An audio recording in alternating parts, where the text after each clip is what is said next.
I'm Emma. Since my father passed away in a traffic accident 20 years ago, I have been living modestly with my mother, who works as a nurse. I met my boyfriend Christopher while I was working part-time at a restaurant. Our relationship started as a regular customer and staff, and gradually, we began to be drawn to each other. Handsome, serious, and kind to everyone, he is my pride and joy. After dating smoothly for 3 years and hinting at marriage but not getting a proposal, I decided to propose to him on my 27th birthday. The result was a huge success, surprisingly easy. Right after that, we went to a jewelry store where he presented me with an engagement ring and formally proposed. Even now, more than a month later, I find myself looking at my engagement ring and smiling whenever I have a moment to spare. In the midst of this happiness, there's just one concern. It's that we haven't set a date to meet Christopher's parents. When we first started dating, I remember him mentioning that his parents were in San Francisco. From here to San Francisco is quite a distance, and it takes time. There are work commitments, and I want to get this sorted out soon. Meeting my family went smoothly, so I'm even more anxious about his. Have you contacted your parents? When can they make time for us? He was evasive in his response. It's like he doesn't want me to meet them. I gave him a stern look and asked, "You're not going to tell me that you weren't serious about us after all this, are you?" "Of course not. It's just that my parents are a bit unusual." "But that doesn't mean we can get married without saying anything, right? We have to think about the future." He sighed as if I resigned to my words. "All right, I got it. I'll make up my mind. Can you take a couple of days off soon?" I checked my schedule and told him the dates, and he nodded quietly in agreement. 3 days later, while drinking coffee at a cafe, he showed me a page from a travel website. "What's this?" "The Royal Harmony Luxury Hotel. A classy and beautiful hotel with luxurious moments and delicious food." Wow, the price for one night is like a month's rent. What's this about? "That's the hotel we'll be staying at when we go to meet my parents." "But what? Why?" I spat out the coffee I was drinking in surprise. It was too early for a honeymoon, even though we were engaged. I couldn't believe these words were coming from him, a frugal man who hardly splurges and is still paying off his university scholarship. "Don't worry about the lodging cost. I'll cover that. But I have to ask you to split the travel expenses." "Wait, hold on. We can stay at a budget hotel. It doesn't have to be somewhere so fancy for meeting your parents." "It's my parents' house." "Yeah, I know your parents are in San Francisco, but we don't need to stay at such a fancy hotel." "That Royal Harmony I mentioned earlier? It's my parents' place." "What?" "The manager of this hotel is my second mom, and the person in charge of purchasing and cooking is my real father." No way. I couldn't believe he was the heir to a luxury hotel. The thought of marrying into a wealthy family excited me for a moment, but his expression was gloomy. "Huh? Second mom? Does that mean they remarried?" "Yeah, saying my parents might be a bit of a stretch. They divorced when I was in the middle school. Dad, a chef with no interest outside of work, took me in. Then he started working as a live-in at the restaurant when he was appreciated by the young manager. My now mom didn't know that. Now that I think about it, he hardly ever talked about his parents or family. According to him, they remarried when he was in high school. At first, she was a kind mom, but after he said he didn't want to take over the hotel, she started treating him coldly. Moreover, since I went to university, I wasn't allowed to stay at a hotel for free since I wasn't working there. When I go home, I have to get a room like any other guest." "But you don't have to stay there, right? You could just visit for the day." "I think so too, but it can't be helped. Like you said, without following the rules, my mom, being busy, won't even make time to see us. My dad doesn't even have a mobile phone, so inevitably, I have to contact my mom." At that moment, I regretted carelessly saying I wanted to meet his parents, but it was too late. I couldn't bring myself to suggest canceling it now, after he had made up his mind and even booked the reservation. There was a turmoil inside me, but still, a manager of a luxury hotel should be all about hospitality. Surely, if we hear their side, things will make sense. I decided to brush off the looming anxiety with positive thoughts. On the day of our stay, the weather forecast was wrong, and it was an unfortunate rainy day. Without a convenience store in sight to buy an umbrella, we got a bit wet despite taking taxis. The hotel we arrived at had a grand entrance, and as I walked in, I was awestruck by its elegance, stopping in my tracks. Then I heard a mocking laugh.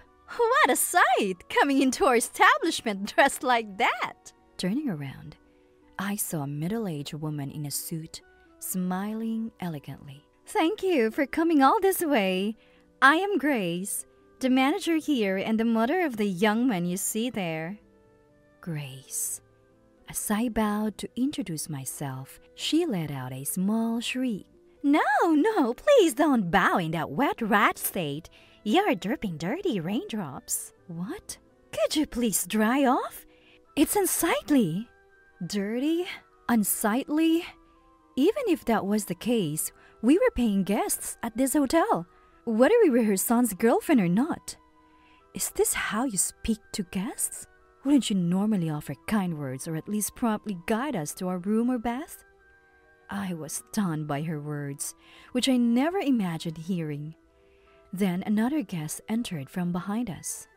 Dressed head to toe in brand-name clothing, they were the picture of celebrities. Grace instantly approached them with a smile, her attitude changing dramatically. "Thank you for coming from so far in this bad weather. Let me guide you to your room. May I take your luggage?" The contrast in her behavior was stark. Christopher seemed unfazed, as if he had expected this. While I stood there dumbfounded, he completed a check-in. "We have a reservation for Christopher, the cheapest room for one night." "Right, Christopher, in our most affordable room." Why emphasize that? Before I could complain, a listless employee appeared. "I'll take your luggage. This way, please." As we moved towards the elevator, an employee's voice stopped us. "That elevator is for VIPs only." "How are we supposed to get there then?" "For your plan, please use these stairs." We were guided to an emergency staircase. My irritation was definitely rising. Upon reaching our room, the employee roughly placed our bags down. "Dinner is at 7 in your room. The bathhouse is open until 2 a.m. and from 5 a.m. Checkout is at 9 a.m. There is a pamphlet in the room with more details. Call the internal line if you need anything else."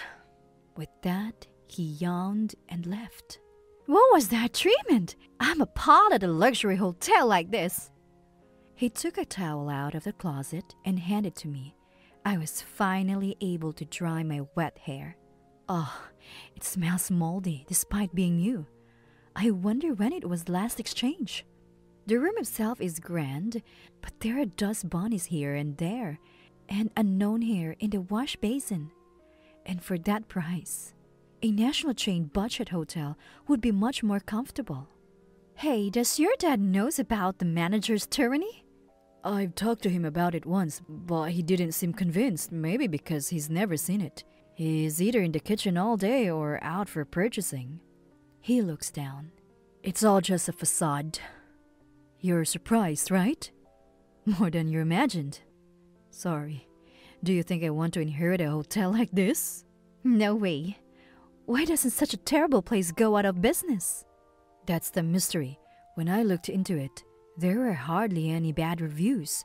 Most of the main customers are wealthy, celebrities, and mass media who receive hospitality worthy of a luxury hotel. It's frustrating. What hospitality? It's all just a facade. As I thought of taking a photo as proof, I turned on my mobile phone camera. Just then, I heard a cough from behind. Turning around, there was the manager, Grace, frowning. "When did you arrive?" "Didn't you read our brochure? Unlike other hotels, our building alone is of value. Unauthorized photography is prohibited. Weren't you here to greet us?" Her tone suggested we were the ones lacking common sense. "It's more questionable for you to enter without permission," I retorted. "You're the ones trying to break the rules here. I'm just doing my job as a manager. Now, take a seat. Dad is busy with dinner preparation, so I'll be the one to decide whether I like you or not."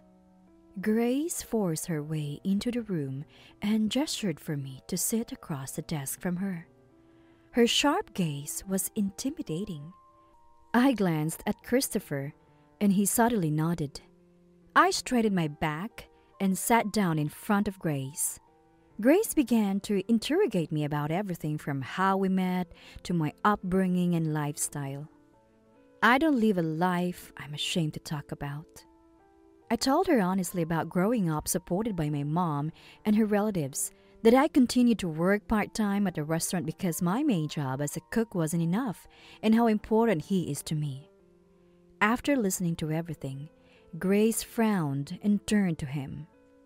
"So you were serious about not inheriting the hotel? Bringing such a poor, common girl here?" "What?" "Hey, stop it! That's rude. After all those questions?" "Well, it's the truth. If only she had some beauty. I don't know about being a cook, but her hands are rough, nails short, and she lacks flair." I couldn't help but make a displeased face. It's true, my hands are rough from work, and I don't wear much makeup. Being ridiculed like this felt awful. Grace glanced at me and then slammed the desk, staring at him. "If you insist on marrying her, I'll disown you. Bring someone poor into our family? Unbearable." He looked angrier than I'd ever seen. As we sat, speechless, Grace looked at her watch and turned to me with a polite smile. "Become a guest worthy of our hotel first. Now, I'll return to my work." Standing up, she turned her back on us and then added, "Maybe you should head back soon. Poor single-parent girl." She laughed with a loud laugh. Stunned, he bowed deeply to me.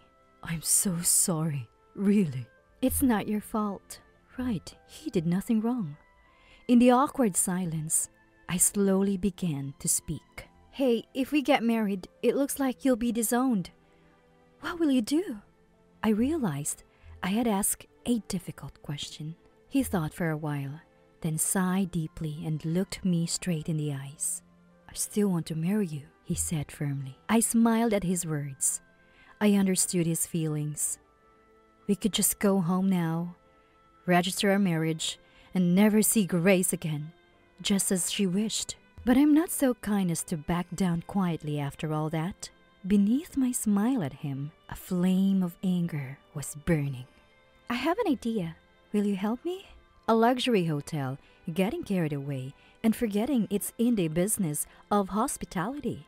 As a manager, Grace should remember her place. I immediately called my uncle in San Francisco and explained the situation. He readily agreed to help. After making various arrangements, we left the hotel and checked into a budget hotel nearby. Now, watch the finale. It's going to be interesting. The next day, while waiting for my uncle's call and finishing our sightseeing in San Francisco, my mobile phone rang at a cafe. Here, the message of anger from my uncle. We paid and left the cafe, heading to his family's luxury hotel. As planned, I separated from him and looked around the hotel lobby. It was almost empty due to the time, and my uncle, dressed in tired clothes, stood out. He seemed to have booked a room as planned, in the attire I requested. He must have received the same discriminatory treatment from the manager. Sitting in the lobby, he looked displeased. "Uncle!" As I ran to my uncle, Grace, who was passing by, sharply commented, "Oh my, is that man an acquaintance of yours? No wonder he doesn't fit in our hotel. A luxury hotel like ours is too high a threshold for commoners like you. She laughed mockingly, but I quietly stood beside my uncle, who was glaring at her. This man is my uncle. He's like a father to me since mine passed away. Oh, is that so? Grace uninterestedly started rearranging the nearby flowers. More important than flowers, I'm about to teach her about paying attention to guests. And he works as an editor-in-chief for a travel magazine. What? The flower in Grace's hand snapped in half. My uncle stood up calmly and handed Grace a business card. Sorry for the late introduction. I'm Daniel. Handling Traveler's Journal. My dear niece seems to have been under your care. The editor-in-chief of Journey Explorer? Grace's face went pale, opening and closing her mouth. Journey Explorer is a famous travel magazine focusing on luxury and heritage hotels, featuring interviews with celebrity travelers. It should have been a dream cast for media-loving Grace. Sweating, Grace looked between my uncle and me, forcing a smile. Oh, I had no idea. If I knew, I would have provided service worthy of you too. Let's start over right now. Manager, so you discriminate against guests based on their appearance and plan? No, it's just different plans. Got in her own words. But you just said we could start over, didn't you? Well, it's just that. Under my uncle's questioning, Grace's gaze darted around. My uncle casually took out his mobile phone, doing something while chuckling. At first, I was skeptical. This hotel had a good reputation in our industry, and we've even featured it once. I was thinking of doing a special feature on it. But it's good I came as she suggested. Well then. Grace's expression brightened momentarily. What is she misunderstanding? She still doesn't see the reality. Hold on. Yeah, it's me. Cancel the feature we were planning and call the weekly magazine guy later. Wait, please! Grace reached out, but my uncle gently removed her hand and hung up, stating calmly, Part of the blame for letting a so-called luxury hotel like this run wild falls on us, the media. We'll take responsibility. Leaving a slumping Grace behind, my uncle hurried out of the hotel. Alone in the lobby, Grace's shoulders trembled. It's your fault! What? Suddenly, she grabbed me by the collar with force. A mere cook? Your fault? A poor, unattractive woman for all of this? A mere cook? A hotel's food is one of its main attractions, right? My uncle wrote in his message. The hospitality was lacking, but the food was delicious. Of course it is! We use high-quality ingredients. This is a luxury hotel. People should be grateful just to stay here. I'm the most important person here. Enough, Grace! A loud rebuke echoed in the lobby, and turning, I saw him and Christopher's dad in a chef's apron. Oh, why? How long have you been? I called him from the part about people like you. Been watching since then. Think you can disrupt work and get away with it? Grace interrogated him, but he just laughed. I'll be disowned if I marry her, right? Then it doesn't matter to Dad what I do anymore. He rushed to my side as if to protect me from Grace, who stood there frozen. Only he could influence Kevin. I was right. Kevin, red-faced with anger, glared at Grace. I have a lot to ask, but first, I didn't know my son was back. I never heard anything about a marriage introduction. What's this about? I thought I'd meet her first and then... And just a cook? And high-quality ingredients make it obvious. Have you been belittling my work all along? You're a cook, aren't you? She's just a part-timer. Grace pointed at me. True, but not the whole story. I do work part-time at a restaurant. See? Not a real cook then! You didn't listen, did you? It's temporary because my main job doesn't yet give me enough leeway. I'm a catering chef. What? I'm just short of funds to open my own place. I create recipes, cook, and serve, and yes, I get paid for it. I even have regular customers, but I'm working part-time to save up quicker for my own place. I explained clearly. She heard part-time and assumed the rest, not listening properly. Oh, well. Not valuing the people in front of you and only cherishing VIP guests is why this happens. Looking at a speechless Grace, Kevin sighed deeply. You used to say you wanted to focus in cooking and purchasing, making many customers happy. That Grace is gone. I thought we were working together, but to you, I was just another convenient employee. Kevin stood in front of Grace, removed his chef's hat, and handed it to her. If you only want to make certain guests happy, hire a new chef. I can't agree with that mindset. With that, Kevin disappeared into the back of the hotel, muttering, Wait! Wait! Grace hurried after him. Let's go. He took my hand, and we left the hotel. That night, we decided to return to our hometown by plane. Later on, Grace's luxury hotel was exposed on TV for discriminating against guests. It also came to light that they had paid to delete negative reviews from customers they discriminated against. At a press conference where Grace apologized, her wedding ring was noticeably absent. I later learned that Grace had taken the college tuition money prepared by Kevin's dad for him and used it for herself. Disgusted by her mockery of chefs and theft, Kevin resigned from his kitchen job and filed for divorce. According to my uncle, once Kevin, the chef, left the hotel's cuisine quality dropped, and the exposure of its inner workings led to a loss of customers. Soon, the hotel closed down. Now, Grace works as a menial worker at a national hotel chain to repay the debt she incurred from mismanagement. Having no experience in other industries, she could only work in a hotel, but couldn't be in front of customers due to her recognizable face. I can't help but smile, imagining the once arrogant manager doing menial tasks and cleaning. Knowing her pride, she must be experiencing a great deal of humiliation. As for me, I successfully registered my marriage with him and had a modest wedding with just close relatives. Despite not knowing Grace's true nature, Kevin, feeling responsible for his son and daughter-in-law's pain, initially refused to attend our wedding. However, he eventually agreed after being persuaded by Christopher. During the wedding speech, I learned that Kevin took custody of his son. He was desperate to raise him alone, working tirelessly to ensure his son's comfortable life. Thanks to me, the gap between father and son had finally started to close, which made me feel both embarrassed and bashful.